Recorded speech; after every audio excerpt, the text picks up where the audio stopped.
বিসমিল্লাহির রহমানির রহিম। আশা করি আপনারা সবাই ভালো আছেন। আল্লাহর রহমতে আমি অনেক ভালো আছি। আজকে আমি আপনাদের মাঝে নিয়ে উপস্থিত হলাম একটি মন্ত্র।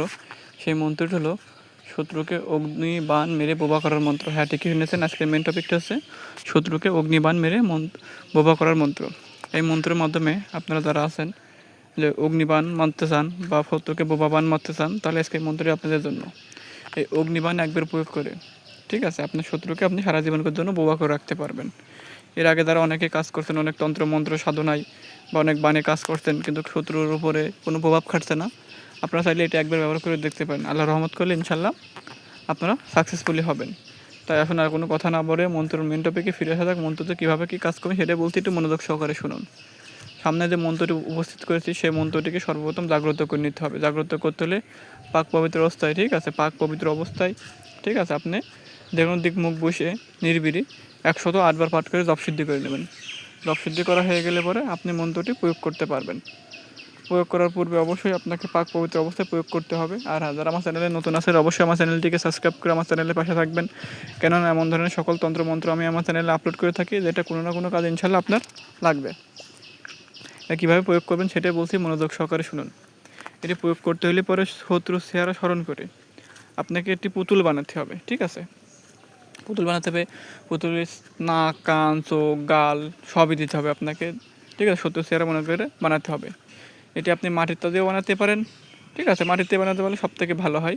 পুতুল বানাবেন, বানানো হয়ে গেলে পরে এবার ওই পুতুলটি সাথে করে নিয়ে দেখুন আপনি ক্রিয়াটি করবেন, কাজটি করবেন, হয় কোনো নির্জন স্থানে যেতে হবে না শ্মশান ঘাটে যেতে হবে, ঠিক আছে, যেখানে কোনো লোকজন থাকবে না। নিয়ে যাবেন, নিয়ে যেয়ে সামনে পুতুলটি রাখবেন, পুতুলটি রেখে আপনি বসবেন। বসে, ঠিক আছে, আপনি শুধু তিনটি বেলের কাঁটা নেবেন, সামনে রেখে আপনি উক্ত মন্ত্রটি 3টি বেলের কাঁটার উপরে 10 বার মন্ত্র পাঠ করে 10টি ফু দেবেন। ফু দিয়ে হয়ে গেলে পরে এবারে মন্ত্রভূত বেলের কাঁটাটি পুতুলে যে গাল দেবেন না, গাল বরাবর আপনি 3টে বেলের কাঁটা ঢোকাই দেবেন, মানে গালটি একেবারে বেলের কাঁটা ঢোকে সিল করে দেবেন। সিল করে দেওয়া হয়ে গেলে পরে যেখানে ক্রিয়াটি করবেন ওইখানে একটু গর্ত করে পুতুলটি আপনাকে পুঁতে দিতে হবে, ঠিক আছে। পুঁতে দিয়ে আপনি পিছনমুখ না থেকে সোজা বাড়ি চলে আসবেন। এই পুঁতে দেওয়ার সাথে সাথে 1 থেকে 2 দিনের ভিতরে আপনার শত্রুর জবান বন্ধ হয়ে যাবে।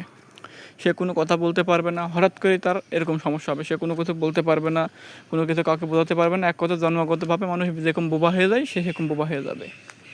তবে অতিরিক্ত সাবধান, এই খারাপ কাজটি যদি কোনো ভালো লোকের সাথে করেন, কোনো অন্যায়ভাবে করেন, তাহলে সেক্ষেত্রে কিন্তু এর আসর উল্টো আপনার উপরেও পড়তে পারে। তবে যেভাবে বললাম এভাবে কাজ করলে 100তে 100 আপনি ফলাফল পাবেন, ঠিক আছে। আর হ্যাঁ, যারা আমার মাধ্যমে কবিরাজি তন্ত্রমন্ত্র কাজ দেখে সে বাড়ি থেকে 100% গ্যারান্টি সহকারে করতে চান, নিচে আমার নাম্বার দেওয়া আছে, আমার হাতে যোগাযোগ করতে হবে। যে কোনো ধরনের কাজ, যেমন বান মারা, বান কাটা, বিচ্ছেদ, বশীকরণ, সকল ধরনের কাজ আমি গ্যারান্টি সহকারে করে দিয়ে থাকি। আপনাদের কবিরাজি তন্ত্রমন্ত্র PDF ফাইল বা বইয়ের দরকার পড়ে, জাগ্রত বই আমার কাছ থেকে নিয়ে আপনি নিজে কাজ করতে পারবেন, ঠিক আছে। আর এই কাজটি যদি আপনারা করতে না পারেন তাহলে অবশ্যই আমার মাধ্যমে করে নেবেন, আমি চালানের মাধ্যমে করে দেবো। একদিনের ভিতরে আপনারা আল্লাহ রহমত করলে ফলাফল পেয়ে যাবেন, ওকে।